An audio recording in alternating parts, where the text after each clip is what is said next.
Hello, আসসালামু আলাইকুম guys. দেখেন আমাদের সুমাইয়ার আম্মু 12 বাতারি ভর্তা বানাইতেছে। হ্যাঁ 12 না 12 পদের ভর্তা।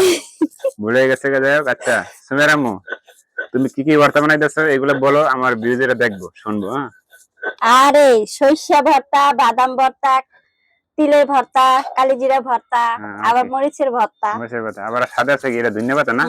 ধনিয়া পাতা। ও মাই, অনেক পদের ভর্তা না? ঠিক আছে, হুম। খাইতে মজাই ভাই, ভর্তা খেব না। আচ্ছা, কালকে সকালে খুদের ভাত রান্না করবে, লেগে আজকে বানাইতাছি। কালকে খুদের ভাত দিয়ে খাবো, ভর্তা দিয়ে না? হুম সেই মজা হবে না? হুম যাই হোক, এই গুলা কি এই চাকরি বাকরি নাই দেখে তুমি আমার এই ভর্তাই খাইবা, খেলে আর খুদের ভাত খাইবা? হুম হ্যাঁ, কি করবো, ঘরে তো চাল এখন কমে যাইতাছে গা, এলে খুদের ভাত রান্না করে খাওয়ামু ভর্তা দিয়া। তাহলে খুদের ভাত আর ভর্তা না? হুম আমি তো ভর্তা আপনি খাইবেন না যে যা। আজকে মরিচের ভর্তাই তোমারে খাওয়ামু। আচ্ছা ঠিক আছে, ভালো থাকবেন গাইস, সুস্থ থাকবেন। আসসালামু আলাইকুম। ভিডিওটা শেয়ার করে দিবেন।